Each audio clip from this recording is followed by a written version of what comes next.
Yo, yo, yo, welcome back to Brandon Smooth TV. Back at you with another review.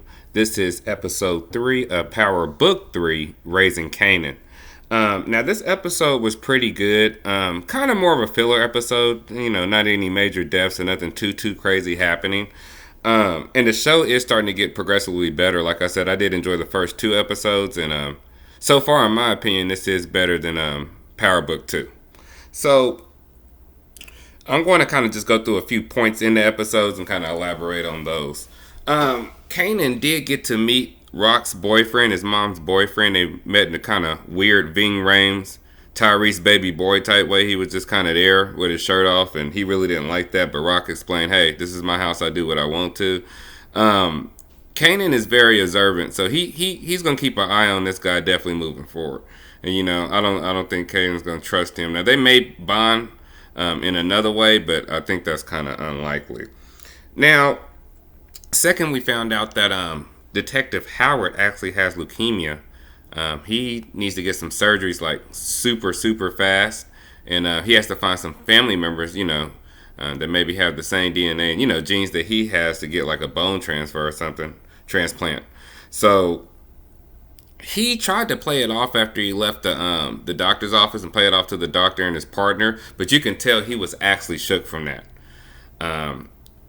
I think it may be a big twist or something coming up. He may be related to one of the other main characters, and that would be a crazy twist to have. He said he had family down south, in like was it Georgia, Alabama, something like that.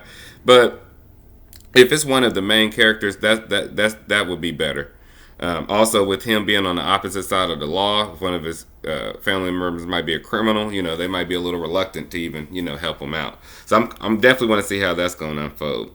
Now, we also get to see Davina, and Davina was the girlfriend, of course, of the guy D Wiz and Kanan shot, 120 or buck 20, whatever his name was. Now, she's definitely struggling, and he kind of sees she's trying to sell items, just to stay afloat. So he kind of used that as a motivation to really get in the game. You know what I'm saying? He's using that. He wants to help her because he wants her to be his girlfriend.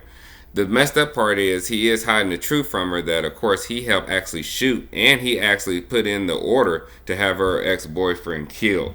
So she keeps kind of inquiring him, asking him questions like, "Hey, do you know any more? Why they killed D Wiz?" And he's just basically saying, "Look, he's the one that did it, and basically going whatever the streets were saying." But you can tell on his face he might eventually tell her if he gets to like her enough. Now, will she be an issue in the future? Who knows? We know Kanan as an adult, so of course, as we see him progress, we know what he's capable of for real. Now, another key scene that I definitely enjoyed was Rock meeting with her connect. Basically, with the war that's kind of brewing in between her and Unique, the other big dude in Queens, me about the game. So we got this scene where Marvin actually sat down and talked to Kanan about the game, what he's selling, how much, etc., etc. I thought that was a real good relationship, especially since Kanan's father's dead. Now, on the flip side of that, we also got to see Jukebox with her aunt Raquel.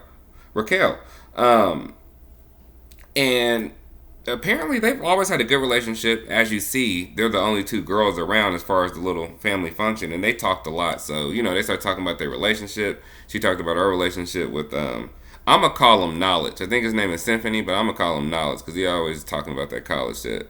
So Knowledge, and then she did tell her about her relationship, but she didn't tell her that it was a girl, of course. Jukebox relationship with Nicole, but they definitely bonded there too, and it's good to see that their relationship was so strong.